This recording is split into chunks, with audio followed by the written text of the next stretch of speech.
And joining us now in the studio is Professor FEMI Olufunmilade. He is the presidential aspirant under the Social Democratic Party, that's the SDP. Thank you so much for joining us tonight on the program. That's Professor Olufunmilade. Talk to me about, the SDP. Looking at the 2019 election, there was so much expectations from your party, looking at the fact that much talked about thought force was supposed to be the SDP at some point, but internal wranglings within your party sort of affected your chances in 2019. So what is the SDP doing differently right now to ensure that you see a better outcome come the 2023 elections? Well, I believe the leadership of the party has learned from the experience of 2019, and that is what reassured me to remain in the party and to venture to contest on this ticket. I believe that conflict is not peculiar to SDP. You have it in other parties. And SDP is lucky because we only have a group that are raising issues with the leadership. But so far, the leadership has been able to rise through the tide, and they are recognized by the INEC. And everything that makes a party tick is going for the party. All the elections that are taking place, the SDP has been fielding candidates to participate in all of them. We just got a gubernatorial candidate for Osun State election, and earlier we had another candidate emerged in Ekiti State for the Ekiti State Guber election.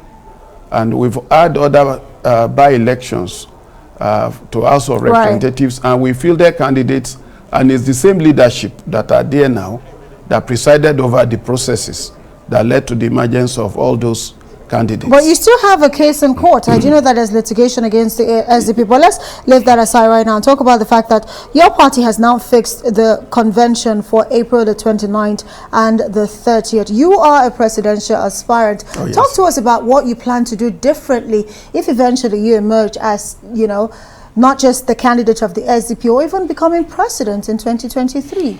Yes, I belong to what I would call a knowledge community. I'm a university person, and that is where knowledge production takes place. That is where the future of society can be foreseen, and then you make contingencies. I am coming with all the skills of a social scientist. I'm going to put my skills to bear on the way I will govern Nigeria. I have a book here that I wrote. It's 18th chapter. It's titled For the Good of Our People, a Nigerian Manifesto. That is to tell you that I'm a serious candidate. I'm not just someone who comes out and says, I will do this, I will do that. I've sat down carefully and I've detailed what I think should be done. So give us an example. You're talking about you've come up with details as to how to, become the solution to Nigeria's crisis. Look at the country right now. There's power collapse, there's fuel scarcity. If you were president of Nigeria, how would you be handling the current woes of Nigeria at the moment? Okay, I think our greatest problem at the moment is insecurity. And I want to tell you that even while I'm not yet president, I've been working on that. In 2017, I proposed to my university senate that we set up a Center for Contemporary Security Affairs. And I proceeded further to use my connections with the military, where I've been teaching over the years at some of their colleges, to partner with my university, Grenadian University, Okada, and they look at the proposal and they were quite happy with it.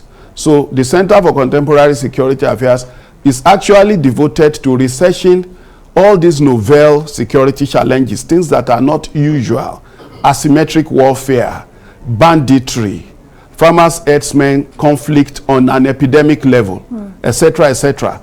So when I get into power, one of the first things I'm going to do is to cut out the supply line for banditry, for terrorism. And a good number of their recruits are among the idle youths, especially in the northern parts of the country. So I am working presently on how to ensure that those people are usefully engaged. And some of them, it's from infancy.